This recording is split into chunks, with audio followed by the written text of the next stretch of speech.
cousin. Cousin. Virgin is alive. What?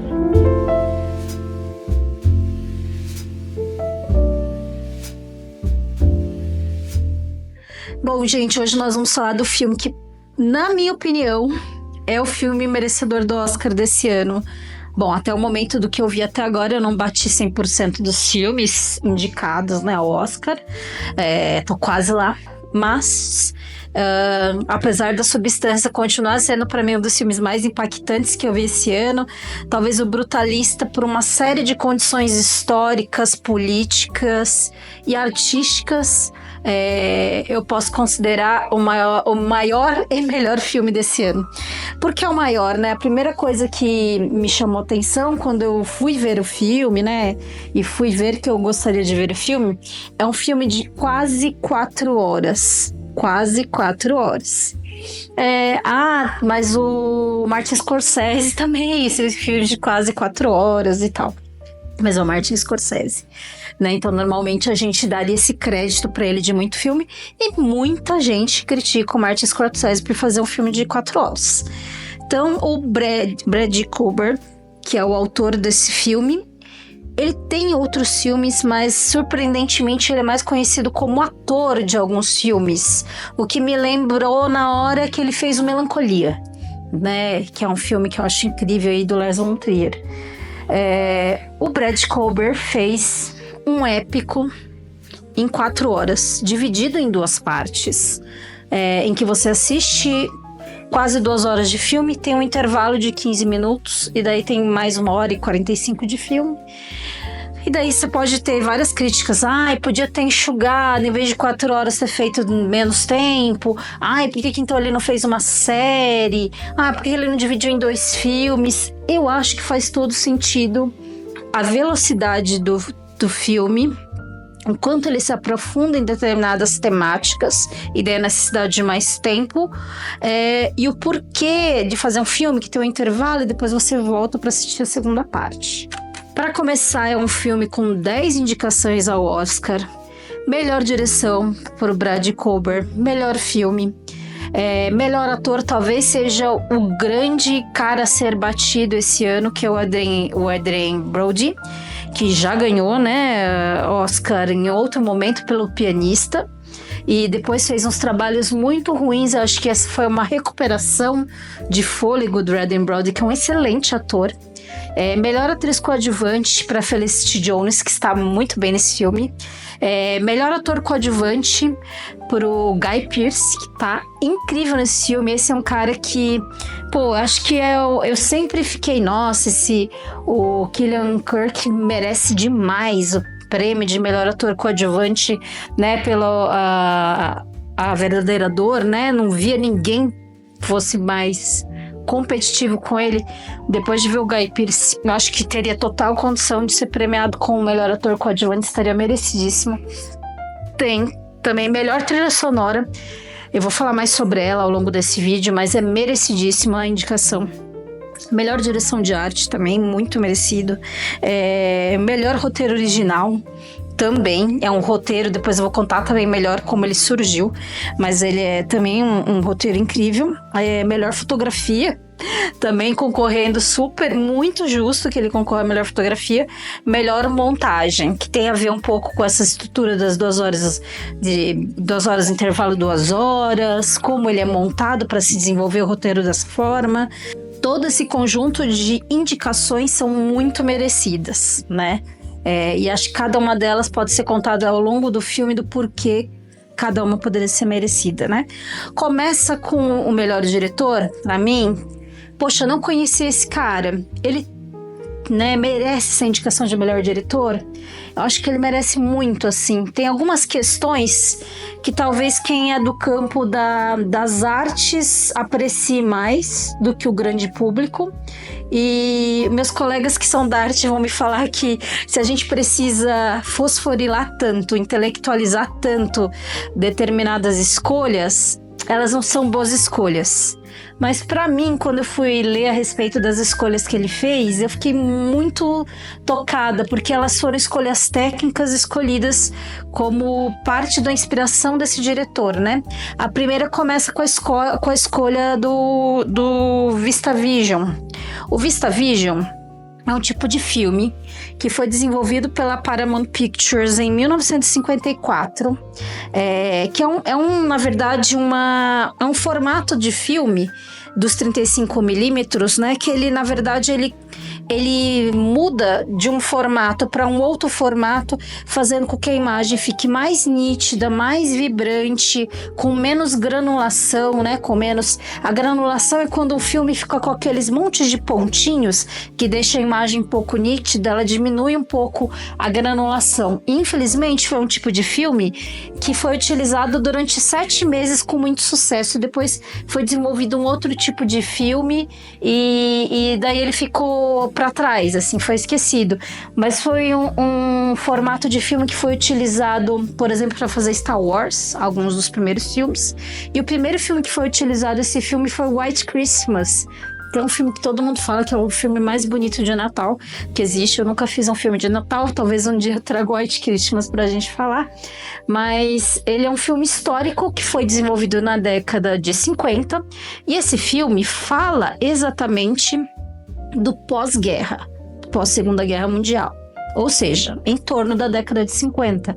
Faz todo sentido que eles escolham um filme utilizado na mesma época que essa história conta, e conta sobre material, vamos dizer, criativo, né? Artístico, numa época em que acontece isso, assim como esse filme é um material artístico utilizado a essa época. E o que é interessante, né, nesse tipo de filme que deixa a imagem mais plana, mais nítida, mais clara, mais brilhante, né? Quando a gente fala em arquitetura e quando a gente fala em fotografia de arquitetura, a gente precisa que as formas estejam extremamente fidedignas com a realidade. Quando a gente usa um tipo de lente, daí quem é fotógrafo vai poder entender o que eu tô falando, que chama grande angular, que a gente consegue pegar detalhamentos e coisas muito de imagens grandes. As grandes angulares, elas curvam um pouco as laterais de prédios, por exemplo, ou de estruturas móveis, que tem que ser extremamente retilíneas, né? Quando você usa uma tecnologia em que a imagem arquitetônica fica extremamente nítida e sem alterações na sua formulação, você está privilegiando aquela estrutura que está sendo retratada. E esse filme é um filme sobre, essencialmente, arquitetura. Tem várias vezes imagens arquitetônicas, né, para poder representar quem é essa pessoa. Então, mesmo quando não são obras dele ou obras que ele está fazendo, são cidades ou monumentos que estão na cidade onde ele está ou para onde ele foi, essas imagens também estão sendo retratadas com extrema nitidez e com detalhes arquitetônicos muito relevantes, né? E acho que isso tem a ver um pouco com esse amor à arquitetura e à imagem da arquitetura, a fotografia de arquitetura através do filme. Então, isso é uma escolha do diretor, né? Já faz parte da escolha dele. A trilha sonora que foi utilizada nesse filme é uma trilha brutal, desarmônica, muito concernante com determinados movimentos dos personagens, como se ela fosse uma música para uma coreografia, uma música para um balé coreográfico das atuações. Ela é muito potente, eu vi poucas vezes por causa da trilha sonora, alguns acordes, e ela já ficou na minha cabeça, assim, só de ter ouvido poucos acordes dela em algum tempo. E ela ficou na minha cabeça, apesar de não ter nenhuma palavra. Ela é uma trilha absolutamente instrumental. Uma trilha muito poderosa mesmo. Alguns momentos aparecem, como a gente fala, afinações de instrumento, como se estivessem sendo afinadas aquelas obras que estão sendo construídas. Então tem muita desarmonia, ou sons desarmônicos, assim, que incomodam a gente, e que a proposta é nos incomodar, assim como tudo que está sendo acontecendo naquele filme. Então acho que um outro detalhe aí com relação à trilha sonora. A fotografia, além dessa questão que eu falei do filme, né? Mas ela também, por muitas vezes, é brutal e algumas vezes muito suave. E muitas vezes ela mostra tipos de colorações que eram utilizadas nas imagens da década de 50 e 70, né? A direção de arte é muito precisa nas roupas, nos objetos de arte que existiam naquele momento, desde coisas pequenas, detalhes, né? Assim, móveis, objetos de cena, roupas, tudo muito detalhado e muito que nos colocava dentro daquela época, vivendo dentro daquela época, né? Algumas cidades ali são mostradas com muito mais detalhe, porque elas são importantes. Tem uma cidade na Itália, onde mais tarde eu vou explicar por que ela aparece, mas essa cidade é mostrada em suas, né, perfeições arquitetônicas.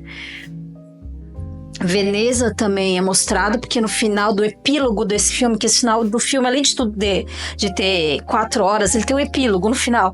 E no epílogo aparece o Festival de Veneza, então eles mostram as arquiteturas de Veneza, o lugar onde está sendo exposto um trabalho que acontece do autor da obra no final. Então é mostrado essas obras arquitetônicas também. Então essa parte da descrição das cidades, da imponência das cidades através da imagem também é muito forte. A montagem do filme, né? Acho que uma das coisas mais interessantes aí sobre esse filme, que com certeza vai ser falado, é esse intervalo de 15 minutos entre uma parte do filme e outra. Se a gente for pensar entre filmes habituais que a gente está acostumado a ver, um filme de 1h30 é mais ou menos o tempo de um filme que a gente costuma ver hoje em dia. Esse filme é 2 filmes de 1h30, com um intervalo de 15 minutos no meio. Para que serve esses 15 minutos? Na verdade, esses 15 minutos servem para você sair de um momento vivido por esse personagem para entrar num outro momento completamente diverso que ele vai viver.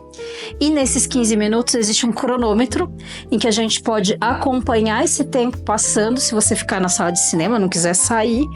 É um cronômetro que é visível, então você vê o tempo e vê o deslocamento dele, porque é um cronômetro meio digital e meio arquitetônico também. Ele tem uma imagem geométrica que mostra essa mudança do tempo, que é extremamente bonita, e uma imagem fixa lá atrás que tem relação com a mudança do filme que vai acontecer de uma hora para outra no filme, né? E é uma imagem extremamente linda, assim. E durante esse tempo de 15 minutos, em vez de ficar tocando a mesma música em looping, por exemplo, que poderia ser uma opção, durante esses 15 minutos aparecem vários trechos de afinações de instrumento, né? Então, coisas que vêm aí, coisas que estão sendo preparadas para vir. Tudo isso são escolhas da direção, né? E escolhas da montagem, da edição do filme. E devido a tudo isso, eu acho que é merecidíssimo que esse diretor, apesar de pouco conhecido e jovem nessa função da direção, deve ser considerado assim como o melhor diretor, até para poder, quem sabe, inspirar coisas novas e não sequências do mesmo filme, que é o que a gente está acostumado a ver em Hollywood. Então é muito merecedor. Então, dada essa enorme introdução do filme, eu vou contar um pouco da história dele. Ela seria uma cinebiografia fake. É uma cinebiografia de um personagem que não existiu, mas foi inspirado em pessoas que de fato existiram. O nome dele, que é Laszlo Totti, tem uma curiosidade. Na verdade, se você for pesquisar Laszlo Totti, você não vai encontrar um arquiteto, que é a história do filme que a gente vai contar, é de um arquiteto, mas vai encontrar um geólogo que tem esse nome e que passou por umas situações que durante o filme vão concernar um pouco com a história dele, né? Depois eu vou entrar em detalhes sobre isso.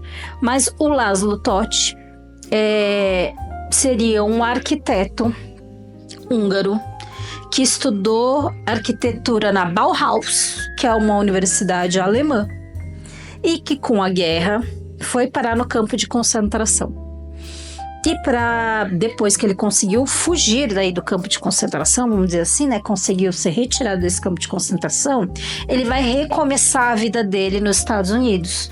porque a essa época existia essa promessa da terra da liberdade, da reconstrução da sua vida, da terra dos sonhos, né, da terra das possibilidades. Então, ele vai para os Estados Unidos, viver na Filadélfia, que era uma cidade numa implosão naquela época de crescimento. Era a cidade onde se produzia muito aço. Então ela produzia a maior parte das construções, né, da época, ou material para construções em todos os Estados Unidos. E o primo dele, o Átila, o primo dele já estava morando nos Estados Unidos. Então era uma possibilidade de ele reconstruir a vida aí com a ajuda da família.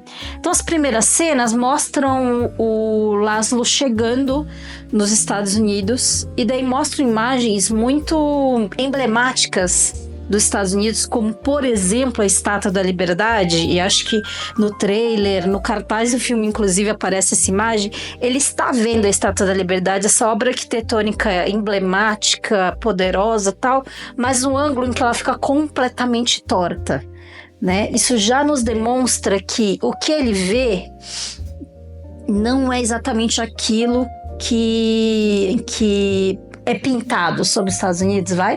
Existe essa Estátua da Liberdade emblemática, imponente, né? E, ao mesmo tempo, ela é completamente torta na sua realidade, né? Não a Estátua da Liberdade em si, mas a história dessa liberdade, da oportunidade e da imponência dos Estados Unidos, né? E para os imigrantes. Então, quando o Laszlo chega, ele encontra esse primo leva ele para casa dele. Ele tem uma loja de reforma de imóveis, que é como se as pessoas vissem nos sistemas de propaganda, lembrando que os Estados Unidos da década de 50 é os Estados Unidos do marketing pesado.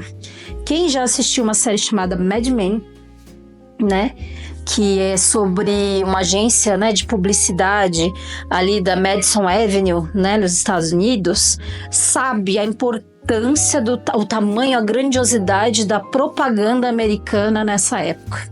Então a loja que esse cara tem, ela reproduz móveis que são encontrados em grandes propagandas.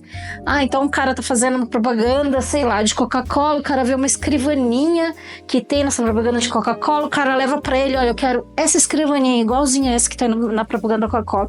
Eu posso fazer uma parecida. Não, eu quero essa, faça igualzinha a essa. Então, a loja dele de móveis é uma loja que reproduzia alguns objetos de desejo que existiam em propagandas. E contar também algumas coisas sobre o Átila que eu acho interessante. O Átila tem um outro sobrenome, mas nos Estados Unidos ele abriu uma empresa que o sobrenome dele é Miller. Ele mudou o sobrenome dele.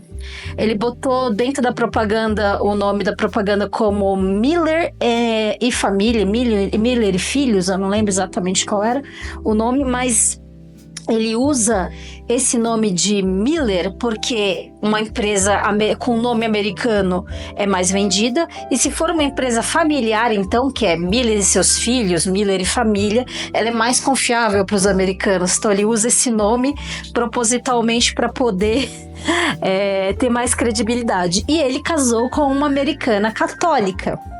Lembrando que esses personagens, né, o Laszlo que chega e esse primo, são húngaros judeus. Então, nos Estados Unidos, ele se converte ao catolicismo, casa com uma americana do interior dos Estados Unidos, cria um nome fictício ainda com filhos, apesar deles não terem filhos, para ter uma maior credibilidade no mercado, e é um cara fanático por vender.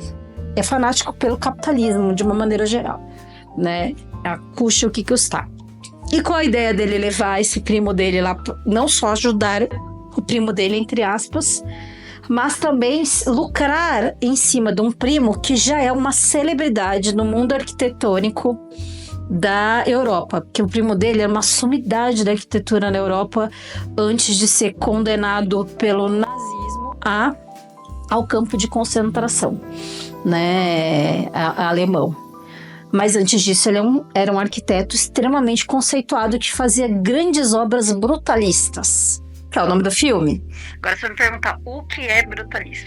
Brutalismo é uma escola da arquitetura né, da década de 50, ela é do início do século 20, mas ela é muito forte ali pela época mesmo de 50 a 70, em que as obras são grandiosas, muito de dimensões muito grandes, feitas com concreto exposto. Então, a ideia é você colocar como a própria ação do arquiteto, a própria ação da construção em si ser grandiosa. Então, as vigas de metais são expostas, existem muitas formas geométricas, grande parte delas muito rígidas, né, retas ou circulares e tal, e com aço e concreto cru à vista.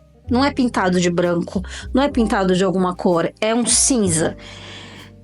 No Brasil, existe alguma obra brutalista? Pô, tudo que o Niemeyer fez em Brasília é brutalista. O edifício da Fiesp da Avenida Paulista é brutalista. Então, a gente conhece um pouco do que é brutalismo, e essas eram as grandes obras que o Laszlo, esse arquiteto fictício, porque ele não existiu, né? De verdade, fazia. Ele fazia grandes obras, normalmente auditórios, bibliotecas, grandes obras, né? Aquelas monumentais, como o Niemeyer fez também no Brasil, na Europa, na região de Budapeste, porque ele era húngaro e tal. E eram obras que ele mesmo vai explicar durante o filme, que eram obras extremamente imponentes e resilientes, porque elas suportavam a possibilidade de rios, né, ou de enchentes poderem comprometer as estruturas. Então elas eram estruturas que venciam as intempéries do tempo, né, ou qualquer outra intempérie. Durante o filme vai se mostrar que, apesar da guerra que atingiu Budapeste, as obras dele ainda estavam intactas. Apesar da guerra, né? Mostra a resiliência daquilo que ele desenvolveu e mostra um pouco da resiliência que ele quer mostrar do ser humano, que eu acho muito lindo essa metáfora. Esse filme é construído com base em uma série de metáforas, né? A trilha sonora é uma trilha brutal, ela também é honesta, né? Bruta, com dissonâncias e assonâncias, ela é real, né? Então a trilha sonora é assim, o uso das imagens é assim. Então ele é um filme todo metalinguístico em várias funções, vamos dizer assim. Então ele começa a trabalhar com Átila, esse primo dele, desenvolvendo móveis mais modernos do que já existiam ali, que as pessoas não entendem muito, porque é moderno demais para quem tá ali, né? Eles são pessoas extremamente tradicionais. A Filadélfia ainda era um interior dos Estados Unidos, vamos dizer assim. Então as pessoas queriam móveis que já existiam, não estavam procurando nada muito moderno. Então as pessoas não entendiam muito os móveis que ele desenvolvia. Mas ele estava lá desenvolvendo o trabalho dele, né, com um primo e tal, até uma hora que é oferecido para ele e para o primo, reconstruir uma sala de leitura de um milionário. Um milionário envolvido, imagina com o quê? Com materiais para guerra. Da onde? Da Segunda Guerra Mundial. É um cara que ficou rico, matando pessoas e violentando judeus de maneira indireta, mas fazendo isso. E, bom, independente de tudo isso, é como eles estão vivendo nos Estados Unidos. Nem é discutido muito o que ele pensa a respeito deste milionário ser um milionário relacionado à Segunda Guerra Mundial. Mas eles são chamados pelo filho desse milionário para reconstruir em segredo a sala de leitura que ele tem na casa dele, que é uma sala de leitura que está muito mal cuidada. Os livros, eles vão lá ver os livros, são primeiras edições de clássicos, são livros caríssimos, e a biblioteca era um lixo, assim, era um montoado de livros. Então ele tem a ideia, a hora que vê o espaço, de desenvolver uma biblioteca com móveis que eram móveis e que davam a sensação de que eles não existiam de acordo com a fechadura, porque em vez dele fechar em 90 graus, igual a gente está acostumado a ver um armário, eles fechavam em 45 graus, numa superfície curva. Ele dava a impressão que ele transformava num círculo e você não via móvel nenhum, e lá a hora que você abria estava cheio de livros. Ele também deixou um ambiente mais claro, que era um ambiente extremamente escuro, com cortinas vermelhas. Ele botou cortinas claras para iluminar o lugar. Ele fez uma cobertura de vidro nova para poder iluminar melhor o espaço, e ele colocou uma poltrona bem embaixo dessa clarabóia de luz, com um lugar para você colocar o livro onde a luminosidade caia exatamente ali, para você ter muito mais nitidez sem usar luz artificial, né? Luz elétrica para poder ler seus livros. Então a imagem dessa biblioteca é lindíssima, assim, ela fica incrível, mas o Harrison Van Buren, que é esse milionário, chega na casa antes dessa obra ser terminada. Na verdade, a obra já estava terminada, só faltava colocar os livros no lugar. E ele tem um pequeno chilique a hora que ele chega e fica puto porque os livros estão fora do lugar, que tá uma baderna, que eles destruíram a casa dele, que ele não pediu para entrarem lá, que ninguém avisou nada, e expulsa os dois de lá. E no dia seguinte, o filho desse milionário acaba demitindo os dois e não pagando pelo serviço nenhum. O primo Attila, né, do Laszlo, fica enlouquecido de raiva do Laszlo. Fala que o Laszlo deu em cima da mulher dele, e na verdade essa história de deu em cima foi a mulher que inventou. E que ele tá expulsando os clientes dele e expulsa o Laszlo da casa dele, então ele fica jogado na rua.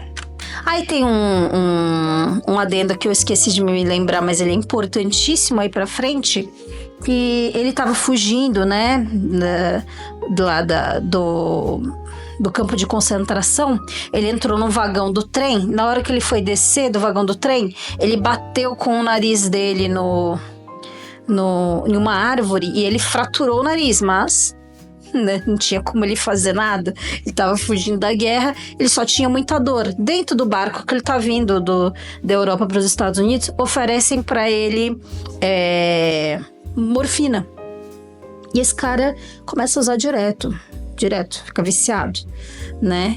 Lembra algo que voltou a acontecer agora nos Estados Unidos com outros tipos de medicação, não necessariamente morfina, mas é outro dessa família dos opioides. Ele fica viciado no opioide, né? Então ele usa opioide direto. Quando ele é jogado na rua por esse primo, ele fica mais viciado que nunca de opioide. Ele tem que pegar comida nessas filas de doações de alimentos. Conhece um senhor negro que está vivendo na rua depois da guerra com seu filho, que eles não têm recurso nenhum, e eles ficam muito amigos, vão morar num abrigo católico juntos e tal. E ele vai trabalhar no carvão, ele vai trabalhar nas fábricas de carvão da Filadélfia, assim, extremamente brutal, né, físico, trabalho de força bruta e vamos dizer, trabalho braçal, né, vão trabalhar os dois nessa área. E ele fica viciadaço cada vez mais aí no analgésico, né? Porque ele tá decepcionado com a vida, ele não tem notícias da mulher, né? Até agora eu não tinha falado da esposa, mas o Laszlo é casado com a Elsbeth, seria uma Elizabeth, que conseguiu estar viva, que é uma notícia que esse primo dá assim que ele chega nos Estados Unidos, porque ele achava que essa mulher tinha morrido na guerra, e na verdade ela não morreu. Ela conseguiu fugir, mas estava refugiada na Áustria e não conseguia vir ao encontro dele. Então ele estava decepcionado com a vida, não sabia como ajudar a mulher a vir para os Estados Unidos, estava sem emprego, morando de favor numa instituição de caridade, sem dinheiro para nada, ganhando muito pouco, etc. Passando dificuldades, então ele está extremamente vulnerável e usando o remédio para dor, e não só para uma dor física, mas para uma dor emocional também, né? E um belo dia tá ele trabalhando no carvão com esse amigo dele, e chega o Harrison Van Buren, né, o milionário chiliquento da biblioteca, e chama ele para almoçar. E deve conversar com ele e acaba descobrindo, né? Ele fala assim, olha, depois que você saiu daquele dia da biblioteca, algumas pessoas foram na minha casa, ver a minha biblioteca e ficaram impressionadas e me falaram das obras brutalistas, que esse tipo de arquitetura na Europa é conhecidíssimo. Daí eu fui atrás de quem você é, encontrei você em algumas umas revistas de arquitetura da Europa e consegui encontrar algumas informações, né, jornalísticas dos seus prédios na Europa. Mostra para ele que os prédios dele ainda existem, que tem notícias sobre ele na Europa, né, de quem ele foi, dos prédios que ele desenvolveu e tal. E daí ele fica interessadíssimo, né, em fazer amizade com esse cara. E daí fala, não, eu quero que você, num domingo aí que você não estiver ocupado, que alguém possa vir buscar você para ir lá conversar comigo, lá na minha casa, passar um domingo em casa. Eu junto uns amigos, normalmente lá você aparece. Daí mostra ele, né, e paga ele pelo dinheiro lá da obra da biblioteca, que ele demitiu o cara sem pagar nada, lembra? Agora ele pagou tudo pro cara, de uma vez, que agora era conveniente, né?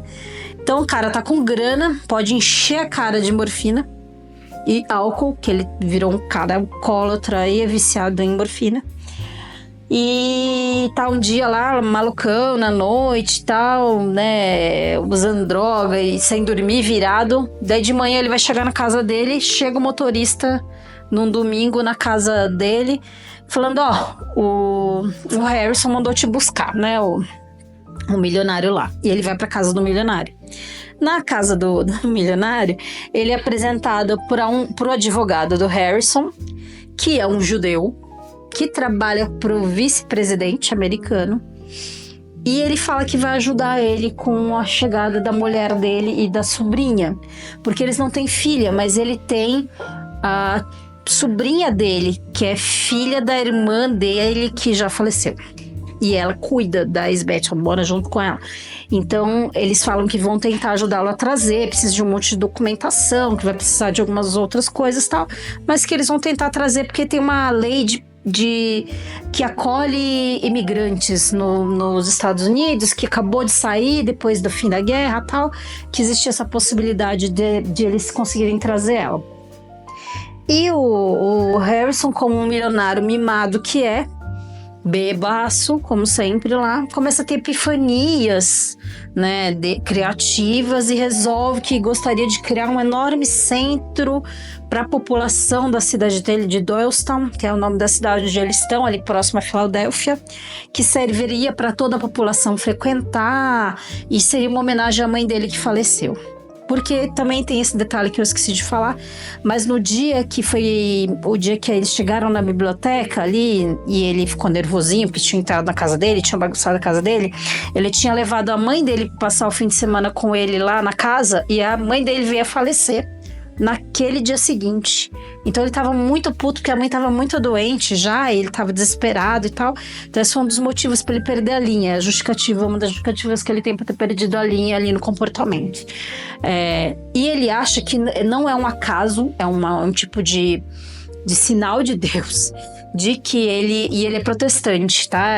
É uma informação que parece que não tem nada a ver agora, mas depois vai fazer sentido, que é um sinal de Deus que essa obra tenha sido construída, e ele teve a oportunidade de conhecer esse arquiteto um dia antes da mãe dele vir a falecer. Então ele acha que é por isso que ele está tendo essa epifania de desenvolver esse centro comunitário, homenageando a mãe dele a partir de uma obra brutalista do Laszlo Toth, que é esse personagem aí do Adam Brody.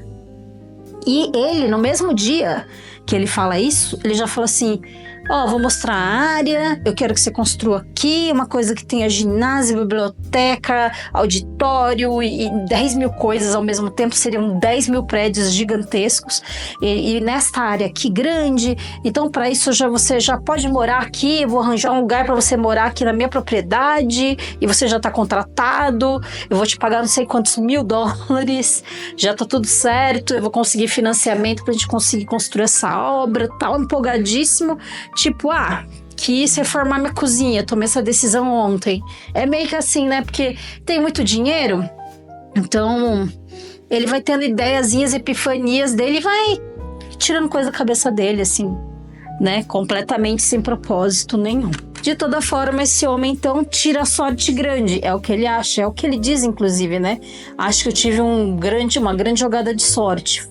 Fui agraciado pela benção desse milionário e um advogado judeu da vice-presidência americana que vai ajudar a trazer vocês. Ele escreve isso numa carta que ele está escrevendo para a mulher dele, né? Falando, olha, eu vou precisar de algumas documentações para provar quem você é, para provar que a Sofia, que é a sobrinha dele, tem relações comigo e com você, porque não é minha filha, a gente tem documento com a nossa filha, mas precisa provar que ela é nossa sobrinha e tal.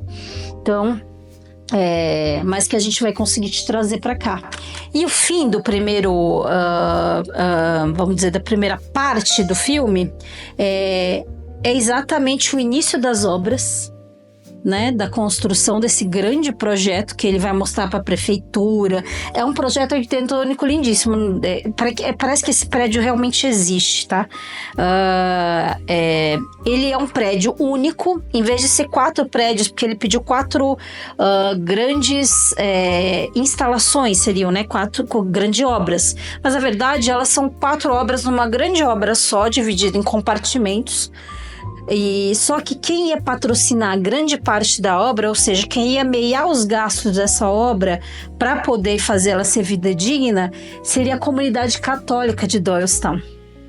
Então, por mais que a inspiração do Laszlo seja judia, que a do contratante dele, que é o Harrison, seja protestante, a instalação, a comunidade, né, o grande complexo de prédios que ele tem que fazer, tem que ter uma inspiração católica. Então, ele desenvolve um grande prédio de muitas paredes com vários formatos geométricos e no alto ele cria um monumento que de acordo com a luminosidade do dia, ao meio-dia, ela vai refletir no centro ali do auditório, que seria um auditório onde se poderia construir uma capela. Ela desenha a cruz cristã em cima de um mármore. É lindíssima essa ideia. Ele faz a maquete, mostra a maquete, a comunidade fica apaixonada pelo projeto, tal. Então, o começo é esse grande apaixonamento, da sorte grande que ele tirou, a mulher vai estar chegando, tá logo perto dela vir, ele tá construindo essa grande obra, né, que é reconstruir a carreira dele como arquiteto num novo país, ele tá envolto com gente muito influente, importante, rica, que gosta dele e tal. Então, o fim do primeiro ato, são 2 atos, grandes atos.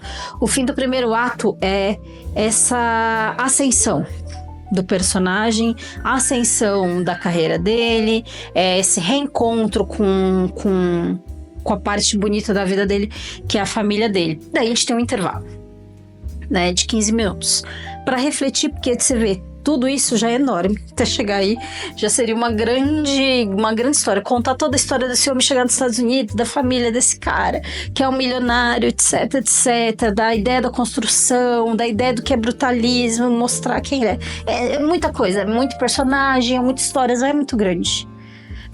Mas é que nem o Duna parte 1. Ele é meio que contar quem são os personagens e qual é a ideia dessa história. A história em si não tá aí. Então essa primeira parte é uma grande construção do cenário que vai ser contado, da arquitetura do que vai ser contado. A parte 2 é a Duna 2, é de fato a trama acontecendo. Então você toma um ar de 15 minutos para refletir sobre tudo isso que está acontecendo, do drama vivido, dos sonhos que estão sendo construídos. Você desenvolve um grande otimismo para na segunda parte você tomar um puta cacete na sua cabeça. Então, o começo da segunda parte desse filme, a gente começa a tomar uma grande cacetada na cabeça junto com o Laszlo Totti, porque ele tá todo feliz na ferroviária. A mulher dele tá chegando da Europa depois de meses que demorou para conseguir documentação e não ter certeza se ia dar certo ou não ia dar certo, tal. Então tá ele, o advogado lá que ajudou ele, a mulher do advogado que é uma pessoa que se converteu ao judaísmo por causa do esposo, a filha do Harrison tá junto, eles estão com balões, todo mundo muito alegre para receber a Svet e a Zofia, para eles poderem reunir essa família. e ficam procurando ela chegar, não encontra. Eis que se encontra só a Zofia lá, assim. Nossa, olha lá, a Zofia tá ali, a minha sobrinha. Cadê minha mulher? Daí eles olham para um plano mais baixo e chega a Isbeth, de cadeira de rodas. Então essa é a grande primeira pancada do filme, né?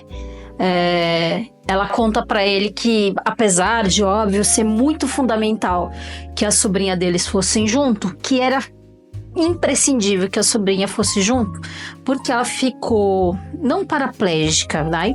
Mas praticamente paraplégica por desnutrição. Ela tá com osteoporose porque ela passou fome quando ela fugiu da guerra e agora ela não consegue mais andar. Então, a Zofia quem ajuda ela, né? Empurra a cadeira de rodas, dá medicamentos, porque ela tem dores horríveis nessa perna, né? Em que faz microfraturas por causa da osteoporose. Então, essa primeira pancada que o Laszlo toma da vida a mulher dele chegou no país da liberdade e das oportunidades sem conseguir andar. Então, uma culpa que ele já tem, porque ele é um cara safadão, né? Querendo ou não. Quando ele achou que a mulher dele estava morta também, né? Não vamos culpar ele. Mas ele já chega nos Estados Unidos para andar com um monte de mulheres, né? Porque ele estava se meio considerando solteiro e tal. Então, quando a mulher dele chega numa cadeira de roda, ele se sente muito culpado. E ele não consegue ter relações com ela, sexuais. Ele acha que vai matar, que ele vai ferir. E a mulher querendo ser a mulher dele, tá meses esperando ser a mulher dele, e ele assim, cheio de nome tóxico, meio tratando ela meio mais como amiga e como irmã do que como esposa. Ele fala, eu vou te levar num médico pra gente ver o que é isso. Ela fala, né? Olha, existe uma chance de recuperar, existe uma chance de eu não me recuperar também. Né, diante disso que aconteceu, mas eu fiquei meses esperando pra estar com você e agora você tá me tratando meio mal, assim, né? Tô meio decepcionada. E ele fica meio afastado dela, um pouco por essa condição dela, não dele ter perdido o amor por ela, né? Mas por se sentir culpado dela estar assim nessa condição e ele ter feito umas coisas nada a ver.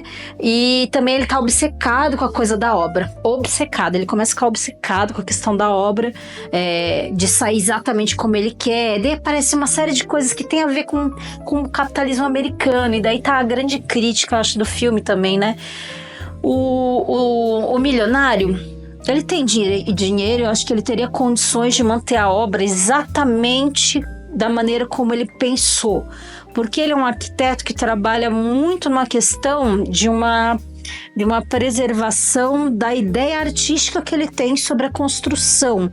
É uma construção menos como função, por exemplo, um prédio é para ser habitado, pode ser um prédio extremamente funcional, bonito, mas que não prioriza beleza, prioriza funcionalidade e custo, investimento, gasto, enfim, área aproveitável.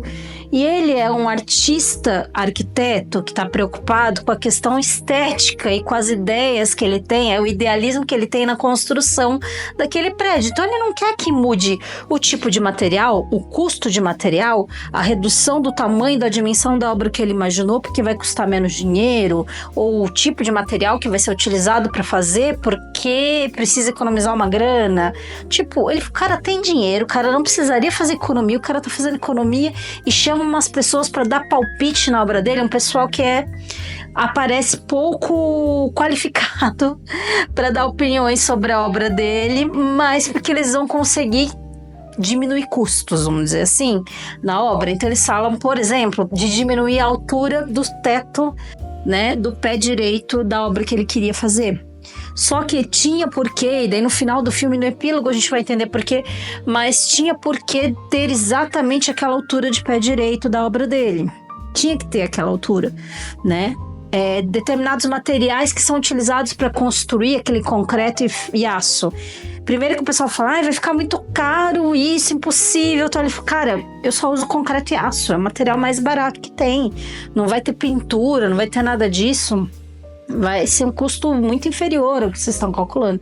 Mas mesmo assim eles queriam interferir no valor. Eles começam a fazer muitas coisas meio que para puxar o tapete dele.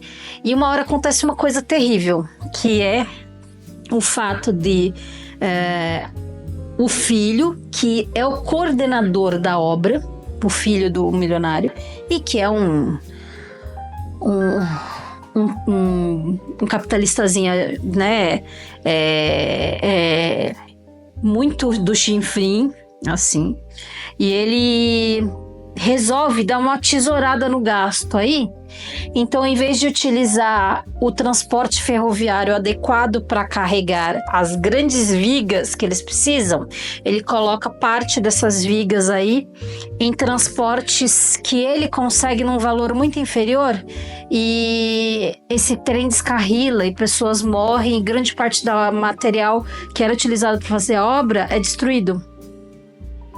Daí o Harrison, que é um milionário mimadinho de merda também, o que ele faz? Ele fala, não quero mais essa obra, dane-se, tá todo mundo demitido, entendeu? Você também, ó, tá demitido, quiser ficar uns dias aí na minha propriedade, você fica, depois cai fora também, que não quero mais saber de vocês, não quero mais saber dessa obra, agora eu vou ficar aqui anos pra recuperar a minha imagem, porque morreu gente, vai ser culpa minha, não sei o quê, essa obra é um fracasso, tal.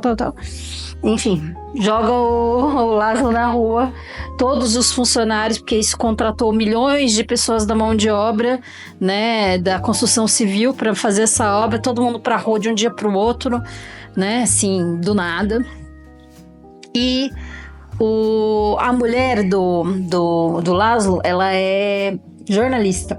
E ela já escreveu para jornais importantes da Europa, então ela era meio que uma jornalista importante na relações exteriores, que é uma área importante, né?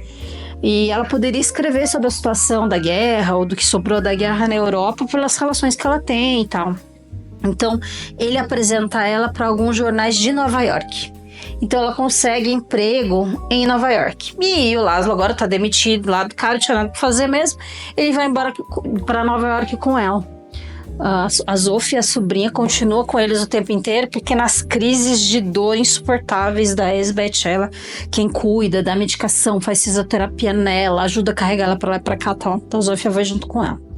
Então, logo depois dessa cena em que ele é demitido, tal, quer dizer, o mundo caindo todo de uma vez, ruindo todo de uma vez, junto com a obra dele, ele vai trabalhar em Nova York num escritório de arquitetura como um dos 1000 arquitetos de um grande empreendimento lá da Filadélfia, desenhando algumas coisas simples e tal. E a mulher dele trabalhando no jornal, a Zofia falando assim, a Zofia tá namorando já com um rapaz judeu também e tá grávida. E ela fala, eu não vou ficar nesse país não, esse país aqui não quer a gente, esse país aqui não é o nosso destino. Nós somos judeus, nós temos que voltar para o nosso país. Eu estou voltando com meu marido para Jerusalém. E eu queria que vocês fossem juntos. Eles falam, não, a gente já tem nosso emprego aqui. A gente construiu nossa vida aqui, a gente vai ficar aqui. Daí ficam os dois. E no mesmo dia que eles dão a notícia que os dois vão embora, o Laszlo dá a notícia de que o Harrison resolveu retomar a obra, porque ele conseguiu um processo na empresa de seguro e conseguiu recuperar um dinheiro, então ele quer terminar a obra, né? Como quem reforma a cozinha e tem a ideia de hoje reforma, amanhã não reforma, aquela coisa mimada mesmo de milionário. Então ele resolve retomar a obra. O que acontece então? Que a Elsbeth vai ficar sozinha em Nova York, cadeirante, com crise de dor horrível. A Zofia foi embora para Jerusalém para ter o filho lá e começar a vida dela. E o Laszlo volta para Doylestown, na Filadélfia, para continuar aquela obra que ele começou. E daí o que acontece é que eles começam a se ver super pouco, ela e o marido. Ela se sente muito sozinha, vai raramente lá para lá, porque ele não vai mais para Nova York nunca. Ele tá obcecado com a obra, não sai lá de dentro, tá grosseiro com todo mundo, assim, tá uma pessoa bem difícil de lidar e tal, igual o chefe dele, né? A primeira coisa que eles fazem, daí essa é uma cena muito importante, assim,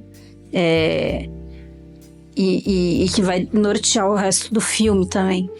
Ele vai com o Harrison, esse milionário, para Itália, para uma cidade que chama Carrara. Essa cidade é uma cidade que tem um reservatório gigantesco de mármores de alta qualidade. Esse mármore que tem nessa cidade é um mármore de uma cor muito especial. Ele não é nem cinza nem azul, é um intervalo das cores. Então tem branco, um cinza azulado. E ele já tinha falado antes, como esse mármore é onde vai projetar a imagem da luminosidade da cruz, né, dentro da capela, é muito importante esse mármore gigante aí, que vai ficar bem no centro da capela, que possivelmente vai ser a mesa onde os padres vão rezar a missa e tal. Então eles vão até a Itália, nessa cidade, onde ele tem um amigo que trabalha com mármore. E ele vai mostrar pro cara, olha, esse é o mármore de qualidade que o cara tem, olha esse mármore, se não é esse mármore que a gente tem por lá e tal. O cara fica apaixonado pelo mármore, realmente compra esse mármore e tal. E esse amigo italiano dele fala, ó, eu sei que você é festeiro, você gosta de balada, à noite a gente vai dar uma festa aqui, eu queria que você participasse da festa e tal. E daí eles vão realmente participar da festa, ele, esse cara, esse milionário. A gente vê ele dançando, se empolgando demais ali com uma italiana, até mais do que devia. Mas é porque realmente é aquela história que ele estava muito frustrado com a mulher dele, meio com medo de machucar a mulher dele. Enfim, estava tratando ela igual irmã. E ele tava bebaço, né, também, então não tava fazendo o que não devia ali. Daí tem uma hora que ele resolve sair da festa, super alcoolizado, e a gente tá vendo de cima, né, que tem um pátio embaixo onde tá acontecendo a festa, e de cima a gente tá vendo o Harrison, esse milionário que é o cara contratante dele, vendo o comportamento dele lá embaixo. Daí ele vê que o cara sai da balada e vai atrás dele. Quando ele chega num beco, que eles estão ali, vamos dizer, numas vielas cheias de mármore, assim, em volta, que a cidade inteira é coberta por essas rochas, é lindo, assim, arquitetonicamente é maravilhoso. De novo, ele sempre mostra as coisas do ponto de vista arquitetônico com muito detalhamento e de, vamos dizer, widescreen, assim, né, com dimensões grandes pra gente ter a dimensão do tamanho arquitetônico daquelas rochas na cidade também. Ele encontra numa das vielinhas, num beco, o Laszlo caído no chão, vomitando, bêbado e possivelmente morfinado, porque ele estava ainda viciado na morfina, escondido da mulher dele. Daí o cara fala, meu Deus, olha só teu estado, né? Você é um cara tão talentoso, tão grandioso, um cara que... Só que você age que nem um parasita, você tá sempre dependendo de alguém te dar uma mão, você tá sempre dependendo de alguém te dar uma chance, você não toma responsabilidade pelas coisas, né? Você é irresponsável com a tua potencialidade e tal. Vem com essa papinho mole e estupra o cara. Aí tem uma coisa interessante, porque realmente a gente nunca vê esse cara com nenhuma mulher. A gente nunca ouve falar que ele foi casado, nem da história das mães dos filhos dele, só que os filhos dele estão morando junto. Então eu nem sei qual é a dele, na verdade. E se o que ele fez com o cara foi só pra humilhar ele, ou se de fato ele estava apaixonado pelo cara, porque a todo momento que ele encontrava com o cara, desde que ele conheceu, ele falava que o cara estimulava ele intelectualmente, que ele ficava muito feliz de conversar com ele e tal. Nem entendi muito bem se existia um apaixonamento por ele ou se isso era uma maneira só de humilhar o cara porque ele tinha muita inveja do talento dele. Assim, fiquei nessa dúvida, enfim. Mais pro final tem algumas coisas que vão levar a gente a pensar até em outras coisas bem desagradáveis, na verdade. Mas isso, obviamente, que é muito violento. O cara tá bêbado, nem tá muito consciente do que tá acontecendo e tal. Não consegue reagir. Ele fica totalmente passivo diante daquela situação. No dia seguinte, o cara conversa com ele como se tivesse acontecido nada. Trata ele o resto da vida como se nunca tivesse acontecido nada. E eles voltam para os Estados Unidos e daí ele vira essa megera que eu citei antes, que a mulher falou, você tá difícil de conviver, os funcionários dele também, disse que tava horrível de conviver, mas é porque ele tava guardando esse ódio, esse mal-estar, essa amargura com a vida dentro dele, sem falar pra ninguém o que aconteceu. E é o cara que mantinha ele, era o cara que pagava ele, era o cara que tava dando recurso pra existir essa obra que era uma inspiração pra ele, ao mesmo tempo o cara tinha feito essa atrocidade com ele, né? Então, imagina como ele tava odiando a vida, né? Enfim, Essa obra, por fim, tá para ser concluída, né? Tá quase tudo pronto, mostra toda a parte da construção, da grandiosidade disso, outros problemas com o projeto, outros problemas com o dinheiro, como que ele tem que enfrentar essa família, como a própria família fala para ele que tolera ele ali, né? Porque ele é muito cabeça dura, ele só faz as coisas do jeito dele, ele não é nem um pouco flexível, etc. A mulher dele também tá numa condição bem ruim com ele, porque ele tá muito distante e tal. Um dia ela vai visitar ele e ela tem uma crise de dor horrível. E ela tem sempre os comprimidinhos de analgésico com ela, que ajudam na crise de dor. E nesse dia, tinha meio comprimido pra crise de dor dela. E daí, ele não aguenta ver ela sofrendo de dor e vai lá e injeta a morfina dele nela. E usa nele também. Daí, como ele usou nele, ele dá uma dormidinha, assim, fica meio calmo e tal. E ela pede pra ir no banheiro. Então ele põe ela no banheiro, porque tem que ajudar a levar, ela não anda sozinha, senta ela no banheiro e tal. Fecha a porta e fica meio relaxado, meio dormindo, meio acordado, assim. Você vê que ele tá meio dopado e tal. E quando ele se dá conta, a mulher não tá falando com ele mais. Não chamou ele, não falou mais nada. Não tá respondendo ele, ele vai arrombar a porta, ela tá numa overdose. Por sorte dele, essa mulher não morreu. Mas como ele tava drogado e ela tava drogada, ele conta pra ela o que ele passou, na questão do abuso. Então, quando ela volta dessa overdose, ela fala assim, olha, a nossa sobrinha tem toda razão, a gente tem que ir embora desse país, essa comida faz mal pra gente, essas pessoas fazem mal pra gente, esse país é podre, o que a gente tá fazendo nesse país? Vamos embora desse país, vamos embora comigo, vamos embora daqui. E ele não aparece em boa parte do filme, pra frente, ele não aparece mais. Aparece ela. Ela entra na casa desse Harrison, num jantar enorme, inclusive um jantar de noivado da filha dele. E ela fala assim, bom, eu vim aqui dar uma notícia desagradável, né? Nós estamos indo embora. E outra notícia desagradável que eu tenho pra dar é que o senhor é um estuprador. E fala na frente dos filhos, dos amigos dele, e conta, fala, meu marido falou o que você fez e tal, seu estuprador, como você não tem vergonha disso e tal. Coisa humilhante assim. Ele some, o filho dele tem um ataque de raiva. E ela tá de muletas, né? Lembra que ela não andava? Ela já tava numa condição que tava conseguindo andar de andador. Ele derruba ela de andador e arranca ela pelos cabelos pra fora da casa, assim, super violento. Me pareceu, e aí que tem a questão que eu te falado, de que talvez esse cara já tinha problemas antes. Talvez esse filho também já passou por uma situação abusiva com o pai. Só que em vez dele admitir pra ele isso, ele ficou com raiva do que ela contou. Porque eu acho que pra ele era muito difícil lidar com isso. Eu tive essa impressão, não tem mais nada além da minha sensação e da ação desse filho dele com ela que tenha me levado a pensar diferente. Mas pode ser que esse cara já tenha sido abusado pelo pai dele também, então ele sabia quem era o pai dele. Só que não dava pra admitir, né? Quem era esse pai dele. Enfim, ela é levada pra fora de casa e daí alguém ajuda ela a ir embora, ela vai embora, né? E daí eles somem no filme. E o resto do filme é uma tentativa de encontrarem esse Harrison, porque ele some. Em princípio, ele foi pro quarto dele. Ele ficou ofendido com o que falaram pra ele. E, em princípio, ele foi pro quarto dele. Só que os filhos começam a procurar ele na casa, não acham mais. Daí vão procurar ele aonde? Lá nessa obra grandona que fizeram. E daí não mostra ele, mas falam, olha, encontramos algo aqui. Então, eu tenho a impressão que depois dessa situação vergonhosa para ele mesmo, que ele tirou a própria vida. Daí essa parte do filme acaba, em tese o filme acabou. E logo depois vem um epílogo. Seria, o que aconteceu com a vida desse casal depois, né? De toda essa história vivida nos Estados Unidos. Essa história humilhante que viveram nos Estados Unidos. De construção de sonho e destruição de sonho. Como eu disse, primeira parte, construção do sonho. Segunda parte, destruição do sonho, né? Aparece, então, a Bienal de Veneza, onde ele está sendo homenageado pela história, coleção de sua obra, né, de vida inteira.